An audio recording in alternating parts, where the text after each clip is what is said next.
السلام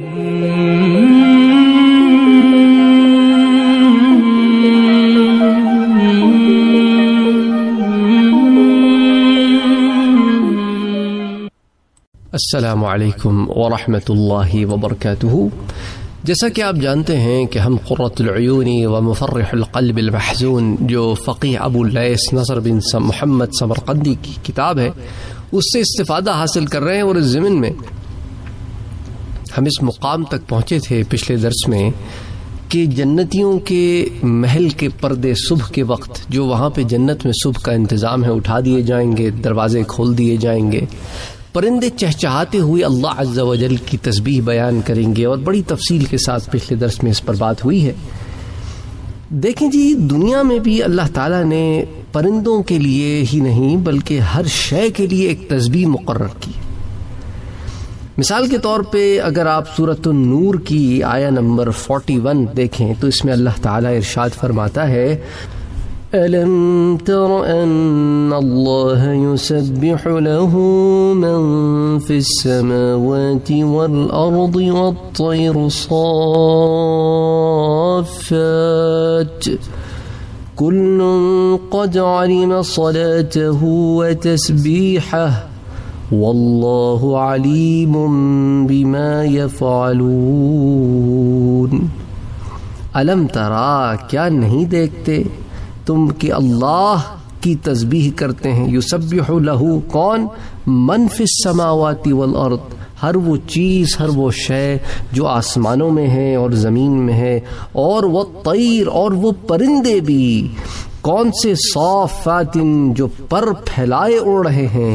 ہر ایک نے جان لیا ہے طریقہ اپنی نماز اور تسبیح کا، صلاتہ و تسبیحہ، یعنی وہ نماز بھی پڑھتے ہیں اور تسبیح بھی کرتے ہیں، ان کا اپنا طریقہ ہے، ضروری نہیں کہ اسی طریقے سے پڑھتے ہوں جیسے انسان پڑھتے ہیں۔ اور دیکھو واللہ علیم بما یفعلون، اور اللہ خوب جانتا ہے اس کو جو یہ سب کرتے ہیں۔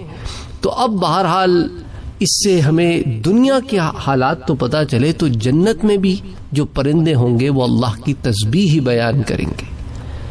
آئیے آج کے درس کو آگے لے کے چلتے ہیں یہاں سے کہ ہر جنتی کے محل میں بڑے بڑے کمرے ہوں گے، اور ہر کمرے کے 70 دروازے ہوں گے، اتنا بڑا کمرہ ہوگا، اور ہر دروازے کے جو دونوں پٹ ہوں گے نا، یہ جو آپ نے دو پٹے دروازے جو آپ سنتے ہیں شاید کہ یوزلی ایک پٹ ہوتا ہے دروازے کا، تو دو پٹ کے دروازے بڑے کمروں میں ہوتے،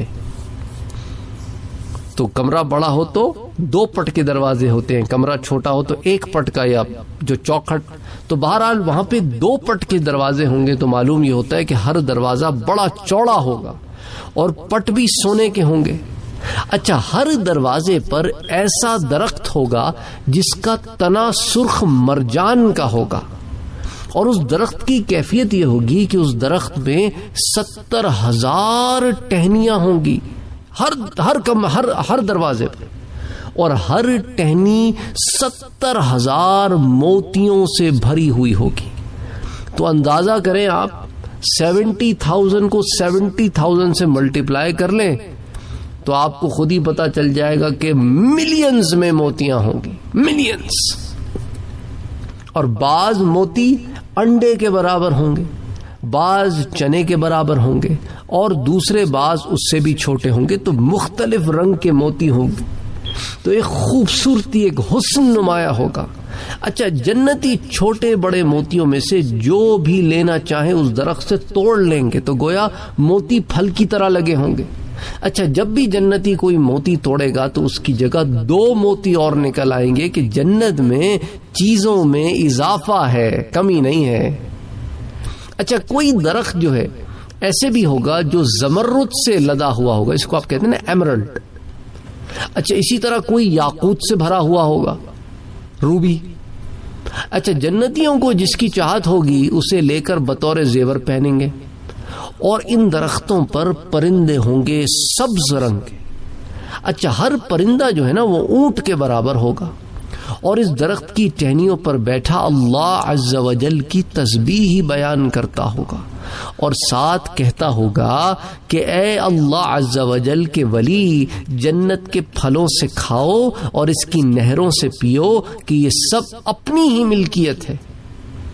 یعنی اللہ عز و جل وہاں پر ہر جنتی کو یہ قوت سنوائی بھی دے دے گا کہ وہ پرندے کی زبان بھی سمجھ سکے گا، یا وہ پرندہ اس زبان میں ہم کلام ہوگا جس کو جنتی سمجھ سکے گا. دونوں میں سے کوئی کیفیت بھی ہو سکتی ہے. سبحان اللہ. یہاں پر لوگ اس عالم میں ترستے رہتے ہیں کہ کاش ہمیں بھی کوئی اس طرح کا معاملہ پیش آ جائے کہ پرندوں کی زبان ہم سمجھ سکیں. کچھ پرندوں کو اپنی زبان سکھا دیتے ہیں، لیکن جنت ہے نا میرا بھائی، خاص انتظام ہے. فَبِأَيِّ آلَاءِ رَبِّكُمَا تُكَذِّبَانِ، تو پھر تم اپنے رب کی کون کون سی نعمتوں کو جھٹلاؤ گے. اچھا، پھر اللہ عز و جل کی قدرت سے وہ پرندہ دسترخوان پر پیش ہو جائے گا اور مختلف اقسام میں اس کا کچھ حصہ بھنا ہوا، کچھ تلا ہوا، کچھ میٹھا اور کچھ نمکین اور ترش پکا ہوا ہوگا. تو اب حدیث کے اس ٹکڑے سے اگر آپ غور کریں، اس ٹکڑے سے، تو لوگ کہتے ہیں نا کہ وہ گوشت تو ہوگا اس کا، لیکن ہوگا کس فارم میں. تو یہاں پہ یہ بات بھی ہماری سمجھ میں آ جاتی ہے کہ مختلف قسم سے اللہ تعالیٰ گوشت کو ہمارے سامنے لے کے آئے گا. بھنا ہوا بھی، روسٹڈ بھی ہوگا، فرائیڈ بھی ہوگا، تلا ہوا. اچھا، گوشت میٹھا بھی ہوگا. پتہ نہیں آپ کے ہاں اس کا رواج ہے کہ نہیں، لیکن بعض پاکستان کے کسٹمز ہیں، جیسے پنجاب وغیرہ کے علاقوں میں نے بعض لوگوں کے ہاں دیکھا ہے، وہ میٹھا سالن بناتے ہیں، چینی ڈالتے ہیں اس میں، سالن میں میٹھا سالن ہوتا ہے. میرے خیال سے گجرات وغیرہ کے علاقے میں بھی ایسا ایک معاملہ ہے، میرا خیال ہے، یاد نہیں مجھے، کئی برسوں پرانی بات ہے، کیونکہ کافی گجرات سے بھی دوست ہیں، تو میرا خیال ہے کہ وہاں پر بھی ایسا کچھ معاملہ ہے. بہرحال تو وہ میٹھا گوشت، پھر نمکین اور ترش پکا ہوا گوشت، یہ بھی معاملہ. اچھا، پھر مومنین مرد اور عورتیں تو کھائیں گے ہی کھائیں گے. اب ایک اور سوال جو مجھ سے کئی دنوں سے ایک بھائی پوچھ رہے تھے کہ کیا حور عین بھی کھائیں گی، ان کو بھی بھوک لگتی ہوگی. اس روایت میں آتا ہے کہ مومنین مرد اور عورت بھی کھائیں گے اور حور عین بھی اس میں سے کھائے گی. تو معلوم یہ ہوا کہ وہ بھی کھائے گی، یہاں تک کہ اس پرندے کی ہڈیاں باقی رہ جائیں گی. آپ نے روایتوں میں سنا ہوگا نا، پرندہ ہوگا، بندہ چاہے گا کہ اس کا گوشت میرے سامنے حاضر کر دیا جائے، پرندہ حاضر ہو جائے گا، لیکن وہ تفصیلات پھر یہاں جمع ہے کہ کیسے حاضر ہوگا. پھر جب ہو جائے گا، سب کھا لیں گے، تو پرندہ اللہ عز و جل کی قدرت سے پہلے کی طرح زندہ ہو جائے گا. اور بعض روایات میں آپ نے پڑھا ہوگا اڑ جائے گا، تو وہ اڑنے والا پرندہ ہوگا کہ انسان اڑتا ہوا پرندہ دیکھے گا اور چاہے گا کہ اس کا گوشت کھاؤں. اسی طرح جو اس کے گھر کے باہر درخت کی ٹہنی پر بیٹھے پرندے ہوں گے، ان میں سے کسی کو کھانے کی خواہش کرے گا تو وہ بھی اس کے آگے انواع و اقسام سے پیش ہو جائیں گے. پھر جب ہڈیاں رہ جائیں گی، تو کیونکہ جنت کی کسی چیز کو موت تو ہے نہیں، وہ دوبارہ اثر نو جڑ جائے گا اور وہ پرندہ اڑ کے جا کے ٹہنی پر بیٹھ جائے گا، اور بیٹھ کر کیا کرے گا؟ اللہ عز و جل کی تسبیح بیان کرنا شروع کر دے گا. دیکھیں سورہ بقرہ اٹھا کے دیکھیں تو اس میں بھی اللہ تعالیٰ نے ایک واقعہ ہمارے سامنے بیان کیا ہے. گو کہ علماء تفسیر کہتے ہیں کہ یہ واقعہ حضرت عزیر علیہ السلام سے متعلق ہے کہ وہ ایک بستی سے گزرے، لیکن قرآن کریم نے اس میں کوئی نام نہیں لیا. اس لیے مفسرین کرام نے جب کتب سابقہ کا مطالعہ کیا تو انہوں نے کہا کہ اس سے مراد پھر حضرت عزیر علیہ السلام. اچھا، گو کہ عرض قرآن کے نام سے بعض کتابوں میں کچھ اور ناموں کا بھی ذکر ہے، لیکن وہ یہی ہے کہ جب وہ ایک قوم پر سے گزرے تو انہوں نے دیکھا کہ وہ تو بالکل تباہ و برباد پڑی ہے، جس کو اللہ تعالیٰ نے سورہ بقرہ میں 3 پارے میں بیان کیا ہے. یہ آیہ نمبر 259 میں کہ او کالذی مر علی قریۃ وہی خاویۃ علی عروشها، یعنی ایک شخص کا گزر ہوا ایک بستی سے، اللہ نے نام نہیں لیا، اور دیکھا کہ وہ اوندھی گری پڑی ہے اپنی چھتوں پر. تو انہوں نے کہا قال انا یحیی ہذہ اللہ بعد موتها، کہ اللہ تو اسے کیسے زندہ تو کرنے پر قادر ہے، لیکن یہ سب کیسے ہوگا ایک چیز ختم ہو گئی ہے بالکل، وہ کیسے اٹھے گی؟ تو پھر اللہ تعالیٰ نے انہیں یہ بھی بات یہ دکھائی، یہ معجزہ دکھایا کہ فَأَمَاتَهُ اللَّهُ مِئَةَ عَامٍ ثُمَّ بَعَثَهُ، تو مردہ رکھا اللہ نے ان کو 100 برس تک، پھر دوبارہ زندہ کیا، اور اس کے بعد پوچھا گیا بھئی آپ کتنا عرصہ رہے؟ تو انہوں نے کہا قَالَ لَبِثْتُ يَوْمًا أَوْ بَعْدَ يَوْمٍ، میں تو کوئی ایک آدھ دن رہا ہوں گا یا دن کا کچھ حصہ۔ قال بل لبثت 100 عام، تو انہیں بتایا گیا کہ آپ تو 100 برس تک اس حال میں رہے ہیں۔ دیکھیں نا، فانظر الى طعامك وشرابك لم يتسنى، اپنے کھانے کو اور اپنے پانی کو دیکھیں، اس میں کوئی بو پیدا نہیں ہوئی، اور اپنے اب گدھے کو دیکھیں، وانظر الى حمارك ولنجعلك آية للناس، اپنے گدھے کو دیکھیں جو مرا پڑا ہے، اور یہ اس لیے کہ ہم نشانی بنائیں، ہم تمہیں نشانی کہ لوگوں کے لیے کہ سمجھے لوگ اس بات کو۔ وانظر الى العظام کیف ننشزها، دیکھ لو اس کی ہڈیوں کو کہ کس طرح اٹھا کھڑا کرتے ہیں ہم ان کو، اور پھر فرمایا دیکھو ثم نکسوها لحما، پھر چڑھاتے ہیں ان پر گوشت۔ فلما تبین له، چنانچہ جب نمایاں ہو گئی حقیقت ان پر تو کہنے لگے قال اعلم ان اللہ علی کل شیء قدیر، تو وہ پھر پکار اٹھے کہ بے شک میرا رب ہر چیز پر قادر ہے۔ تو اب دیکھیں نا، دنیا میں اللہ نے اپنے نبی کو یہ مشاہدہ کرا دیا، تو وہاں قیامت کے بعد جب جنت میں لوگ داخل ہوں گے تو وہاں پر ہر کوئی اس چیز کا مشاہدہ کرے گا کہ جو پرندہ ہے وہ سامنے کھا لیا، اس کے بعد ویسی ہو گیا جیسا کہ اللہ چاہتا ہے اور پھر اڑ گیا، جیسا کہ اس آیہ مبارکہ میں ایک گدھے کے ساتھ یہ معاملہ ہوا۔ تو پھر یہ اللہ نے نشانی یہاں بھی بیان فرما دی اور کہا دیکھو وہاں بھی تم دیکھو گے۔ اچھا پھر ہوگا کیا؟ اس پر آگے پھر چلتے ہیں تو وہ بیٹھ کر اللہ کی تسبیح بیان کرنا شروع کر دے گا، اور وہ حلے یعنی لباس اللہ کے اولیاء کی اشتیاق میں ہے کہ کب وہ انہیں پہنیں گے، جو ان کے لیے حلے لے کے آئے جائیں گے۔ اور بے شک محلوں اور تمام جواہر اسی ذات کے بنائے ہوئے، جو کسی شے کو فرماتا ہے کن ہو جا تو وہ ہو جاتی ہے۔ تو جنت کے محلوں میں کوئی جوڑ توڑ نہیں ہوگا، مومن 70 سال تک ان محلات میں، ان محلوں میں عیش و آرام کی زندگی بسر کرے گا۔ ایک یعنی 70 سال سے مراد کہ مطلب ہے ہی نہیں نا کوئی معاملہ، ایک محل سے دوسرے محل، ایک باغ سے دوسرے باغ مزے کرتا گھومتا رہے گا۔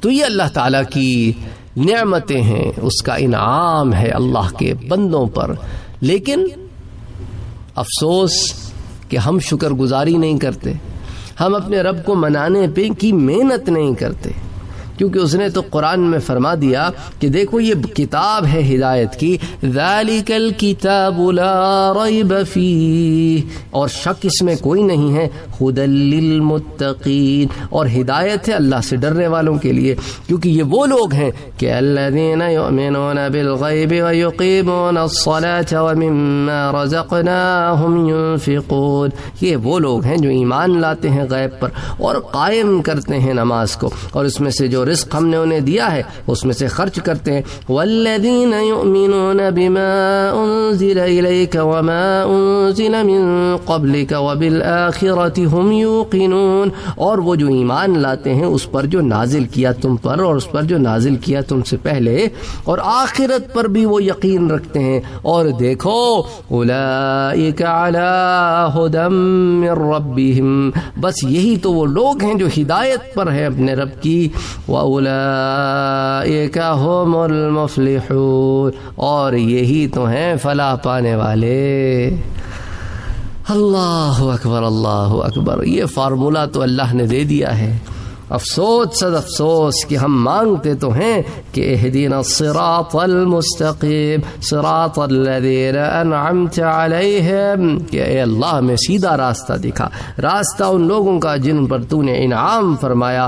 اور یہ بھی کہتے ہیں کہ باری تعالیٰ ان کے راستے سے بچا جو غیر المغضوب علیہم ولا الضالین، جن پر تیرا غضب ہوا اور جو بھٹک گئے۔ اور میرے رب دیکھ، میرے رب ایاک نعبد نعبدو و ایاک نستعین، تیری ہی عبادت کرتے ہیں اور تجھ ہی سے مدد مانگتے ہیں، کیونکہ ہم جانتے ہیں کہ مالک یوم الدین، تو ہی ہے روز جزا کا مالک، پر یہ بھی مانتے ہیں، یہ بھی جانتے ہیں کہ تو رحمان بھی ہے، رحیم بھی ہے، الرحمن الرحیم، بڑا مہربان نہایت رحم کرنے والا ہے، اور تو ہی تو ہے جس کے لیے سب تعریفیں ہیں۔ الحمدللہ، اور تو کون ہے؟ تو رب العالمین ہے، اس لیے کیا ہے؟ الحمدللہ رب العالمین، سب تعریفیں تیرے ہی لیے ہیں اللہ، جو رب ہے سب جہانوں کا۔ اور میرے پاک پروردگار، شروع تیرے نام سے شروع،